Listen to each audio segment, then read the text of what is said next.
السلام علیکم ورحمۃ اللہ وبرکاتہ نحمدہ ونصلی علی رسولہ الکریم اما بعد فاعوذ باللہ السمیع العلیم من الشیطان الرجیم ربی اشرح لی صدری ویسر لی امری واحلل عقدۃ من لسانی یفقہوا قولی۔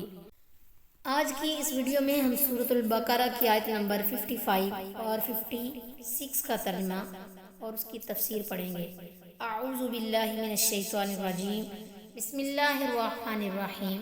وَإِذْ قُلْتُمْ، اور جب تم نے کہا، یا موسیٰ، اے موسیٰ، لن نؤمن، ہرگز ہم نہ مانیں گے، لک تجھے، حتیٰ یہاں تک کہ، نر اللہ، ہم اللہ کو دیکھ لیں، جہرتاً کھلم کھلا، فَأَخَذَتْكُمُ الصَّاعِقَةُ، پھر تمہیں آ لیا بجلی کی کڑک نے، وَأَنْتُمْ، اور تم، تنظرون، دیکھ رہے تھے۔ اور جب تم نے کہا، اے موسیٰ، ہم ہرگز تیرا یقین نہ کریں گے یہاں تک کہ ہم اللہ کو کھلم کھلا دیکھ لیں، تو تمہیں بجلی نے پکڑ لیا اور تم دیکھ رہے تھے۔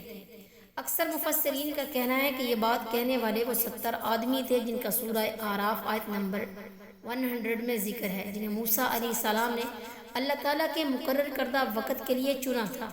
جب موسیٰ علیہ السلام سے اللہ تعالیٰ نے کلام کیا تو انہوں نے کہا کہ ہم تمہارے کہنے پر ہرگز یقین نہیں کریں گے کہ اللہ تعالیٰ تم سے ہم کلام ہوئے، جب تک ہم خود اپنی آنکھوں سے اللہ تعالیٰ کو نہ دیکھ لیں۔ اس پر وہ رجفہ یعنی زلزلہ اور صاعقہ بجلی کی کڑک سے بے ہوش ہو کر مر گئے۔ پھر موسیٰ علیہ السلام کی دعا سے دوبارہ زندہ ہوئے۔ یہاں موت سے بے ہوشی مراد لینا درست نہیں، کیونکہ یہاں واضح طور پر من بعد موتکم آیا ہے، اور سورہ اعراف کی آیت نمبر 100 میں موسیٰ علیہ السلام کی دعا میں لو شئت اہلکتہم من قبلی وایایا، اگر تو چاہتا تو انہیں اس سے پہلے ہلاک کر دیتا اور مجھے بھی آیا ہے۔ معلوم ہوا کہ ایمان لانے کی شرط کے طور پر اللہ تعالیٰ کے دیکھنے کا مطالبہ بہت بڑی گستاخی ہے۔ ثم بعثناکم، پھر ہم نے تمہیں زندہ کیا، من بعد موتکم، تمہاری موت کے بعد، لعلکم، تاکہ تم، تشکرون، احسان مانو، پھر ہم نے تمہیں تمہارے مرنے کے بعد زندہ کیا تاکہ تم شکر کرو۔ موسیٰ علیہ السلام کو یہ فکر دامن گیر ہوئی کہ اکیلے واپس جا کر قوم کو کیا کہیں گے، چنانچہ پھر اللہ تعالیٰ سے دعا کی اور فرمایا، اے اللہ، اگر تیری یہ مشیت تھی تو آج سے پہلے انہیں اور مجھے بھی ہلاک کر دیا ہوتا، کیا آج ان نادان لوگوں کی بات پر ہمیں ہلاک کرتا ہے؟